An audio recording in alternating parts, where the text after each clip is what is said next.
Hi everyone, welcome to my YouTube channel. तो इस video में हम सीडीपी के कुछ प्रीवियस ईयर के प्रश्नों को सॉल्व करेंगे जो कि पेपर फर्स्ट और सेकंड दोनों के लिए इंपॉर्टेंट होने वाला है। तो आइए चलिए वीडियो हम स्टार्ट करते हैं। आने वाला एग्जाम जो सीटेट जुलाई 2025 में होगा तो उसके लिए सारे क्वेश्चन देखिएगा। वेरी वेरी इंपॉर्टेंट क्वेश्चन हमने लिए हैं। सारे क्वेश्चन जो है तो PYQ के सिलेक्टेड क्वेश्चन है, तो आप लोग वीडियो पर कंटिन्यू बने रहिएगा। आइए चलिए देखिए, इसमें पहला वाला क्वेश्चन देखिएगा कि सामान्य बुद्धि वाले व्यक्ति के पास किस तरह की मानसिक और कालानुक्रमिक आयु होती है। यानी कोई व्यक्ति जो है तो वो सामान्य बुद्धि का है, तो सामान्य बुद्धि वाले व्यक्ति के पास जो है तो किस तरह की मानसिक और कालानुक्रमिक आयु होती है। ऐसे व्यक्तियों के पास जो है तो किस तरह की मानसिक और कालानुक्रमिक आयु होती है। तो पहला वाला ऑप्शन देखिएगा कि मानसिक आयु कालानुक्रमिक आयु से अधिक होती है। यानी सामान्य बुद्धि वाले व्यक्ति के पास तो उसकी जो मानसिक आयु और कालानुक्रमिक आयु जो होती है वो अधिक होती है। या अगला है कि कालानुक्रमिक आयु मानसिक आयु से अधिक होती है। या नेक्स्ट देखिए, दोनों बराबर होंगे। या फिर अगला है कि बुद्धि और आयु के बीच ऐसा कोई संबंध नहीं है। तो देखिए कि सामान्य बुद्धि वाले व्यक्ति के पास तो इसमें पूछा गया है कि किस तरह की मानसिक और कालानुक्रमिक आयु होती है। तो देखिए कि सामान्य बुद्धि वाले व्यक्ति के पास जो मानसिक और कालानुक्रमिक आयु होगी वो दोनों बराबर होगी। सो इसका राइट आंसर हो जाएगा ऑप्शन नंबर सी, यानी दोनों बराबर होंगे इसमें। अब आइए देखिएगा अगला वाला क्वेश्चन। तो नेक्स्ट नंबर क्वेश्चन ये है कि लॉरेंस कोहलबर्ग के नैतिक तर्क के सिद्धांत की कई बार आलोचना की गई है। इस आलोचना के संदर्भ में निम्नलिखित में से कौन सा कथन सही है। देखिए, लॉरेंस कोहलबर्ग के नैतिक तर्क के सिद्धांत में तो कई बार आलोचना की गई है। अब इस आलोचना के संदर्भ में तो निम्नलिखित में से कौन सा जो है कथन सही है। तो पहला वाला ऑप्शन है कि कोहलबर्ग ने अपने अध्ययन को मुख्य रूप से पुरुष नमूने पर आधारित किया है।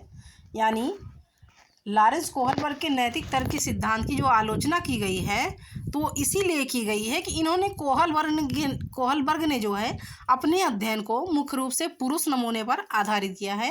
यानी इन्होंने महिलाओं को जो है तो नीचे रखा है, पुरुष नमूने को जो है तो ये मुख्य रूप से अपने जो है अध्ययन में आधारित किया है। या अगला है कि कोहलबर्ग ने नैतिक तर्क के प्रत्येक चरण को सामान्य प्रक्रिया नहीं दी है। या सी है कि कोहलबर्ग ने अपने सैद्धांतिक रूपरेखा पर पहुंचने के लिए पियाजे के तरीकों को दोहराया है। या फिर डी है कि कोहलबर्ग का सिद्धांत बच्चों की प्रतिक्रियाओं पर ध्यान केंद्रित नहीं करता है। तो देखिएगा कि लॉरेंस कोहलबर्ग के नैतिक तर्क के सिद्धांत की जो कई बार आलोचना की गई है तो इस आलोचना के संदर्भ में पूछा गया है कि कौन सा कथन सही है। तो देखिए कि लॉरेंस कोहलबर्ग के नैतिक सिद्धांत की जो कई बार आलोचना की गई है तो वो इसीलिए की गई है कि कोहलबर्ग ने अपने अध्ययन को मुख्य रूप से पुरुष नमूने पर आधारित किया है। यानी इन्होंने महिलाओं को स्थान नहीं दिया है, इसीलिए लॉरेंस कोहलबर्ग के नैतिक तर्क के सिद्धांत की आलोचना की गई है, कई बार आलोचना की गई है इसमें। सो इसका राइट आंसर हो जाएगा ऑप्शन नंबर ए कि कोहलबर्ग ने जो है अपने अध्ययन को मुख्य रूप से पुरुष नमूने पर आधारित किया है। अब आइए देखिएगा अगला वाला क्वेश्चन। तो नेक्स्ट नंबर क्वेश्चन ये है कि लीव वाइगोत्स्की के अनुसार, तो लीव वाइगोत्स्की के अनुसार जो है कि बच्चे भाषा अधिग्रहण उपकरण के माध्यम से भाषा सीखते हैं। यानी लीव वाइगोत्स्की के अनुसार जो है तो बच्चे क्या करते हैं कि वो बच्चे भाषा अधिग्रहण उपकरण के माध्यम से भाषा सीखते हैं। या बी है कि वयस्कों और साथियों के साथ अंतःक्रिया भाषा विकास को प्रभावित नहीं करती। या सी है कि भाषा विकास मानव विचार की प्रकृति को बदलता है। या डी है कि भाषा विकास में संस्कृत जो है छोटी भूमिका निभाती है। तो देखिए कि लीव वाइगोत्स्की के अनुसार जो है तो लीव वाइगोत्स्की के अनुसार ये है कि विकास यानी भाषा विकास जो है वो मानव विचार की प्रकृति को बदलता है। सो इसका राइट आंसर हो जाएगा ऑप्शन नंबर सी। अब आइए देखिएगा अगला वाला क्वेश्चन। तो नेक्स्ट नंबर क्वेश्चन ये है कि विकास के सिद्धांतों के संबंध में निम्नलिखित में से कौन सा कथन गलत है। तो विकास के सिद्धांतों के संबंध में पूछा गया है कि निम्नलिखित में से जो है कौन सा कथन गलत है। तो पहला वाला ऑप्शन है कि विकास एक मात्रात्मक प्रक्रिया है जिसे ठीक से मापा जा सकता है। यानी विकास के सिद्धांतों के संबंध में तो ये कथन गलत है कि विकास जो है एक मात्रात्मक प्रक्रिया है जिसे ठीक से मापा जा सकता है। या बी है कि विकास परिपक्वता और अधिगम पर निर्भर करता है। या सी वाला ऑप्शन देखिएगा कि आनुवांशिकता और पर्यावरण के बीच निरंतर अंतःक्रिया के कारण विकास होता है, या फिर डी है कि प्रत्येक बच्चा विकास के चरणों से गुजरता है फिर भी बच्चों के बीच व्यापक अंतर होता है। तो देखिएगा कि विकास के सिद्धांतों के संबंध में पूछा गया है कि निम्न में से कौन सा कथन गलत है। तो विकास के सिद्धांतों के संबंध में विकास एक मात्रात्मक प्रक्रिया है जिसे ठीक से मापा जा सकता है, तो ये कथन जो है ये गलत होगा। तो इसका राइट आंसर हो जाएगा ऑप्शन नंबर ए। अब आइए देखिएगा अगला वाला क्वेश्चन कि यदि कोई शिक्षक चाहता है कि उसके छात्र समस्या समाधान कौशल प्राप्त करें तो उसे छात्रों को उन गतिविधियों में शामिल होना चाहिए जिनमें डाट डाट शामिल है। देखिए कि यदि कोई शिक्षक जो है चाहता है कि उसके छात्र जो हैं समस्या समाधान कौशल प्राप्त करें तो उसे छात्रों को उन गतिविधियों में शामिल होना चाहिए जिनमें डाट डाट शामिल है।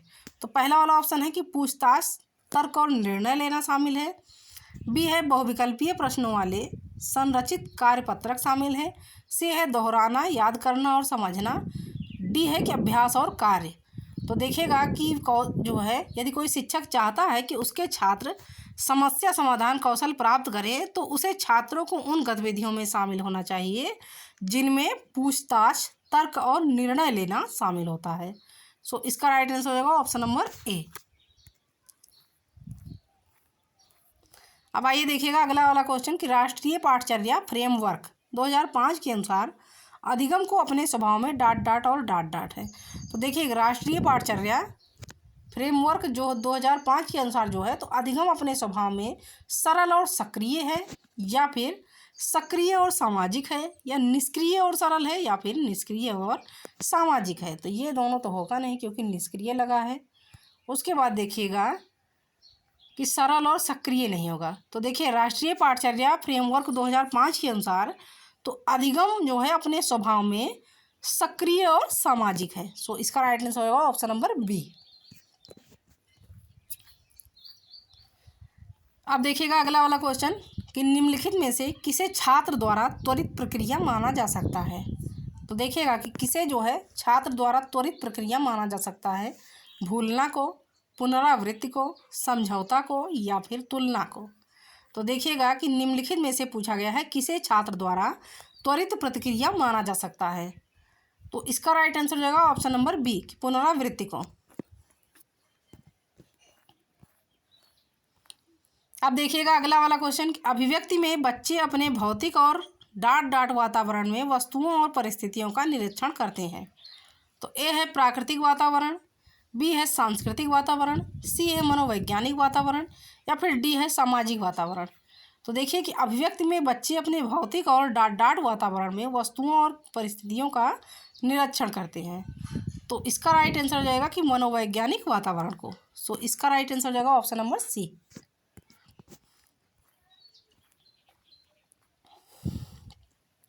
अब देखिए नेक्स्ट नंबर क्वेश्चन ये है कि निम्नलिखित में से कौन सा बाल विकास का बाहरी कारक नहीं है। अब देखिएगा कि बाल विकास का जो है तो कौन सा बाहरी कारक नहीं है। तो ए है बुद्धि, बी है परिवार, सी है भौतिक वातावरण, या फिर डी है कि मानसिक वातावरण। तो देखिए पूछा गया है क्वेश्चन में कि निम्नलिखित में से कौन सा बाल विकास का बाहरी कारक नहीं है। तो बाल विकास का बाहरी कारक जो है तो बुद्धि नहीं है। सो इसका राइट आंसर हो जाएगा ऑप्शन नंबर ए।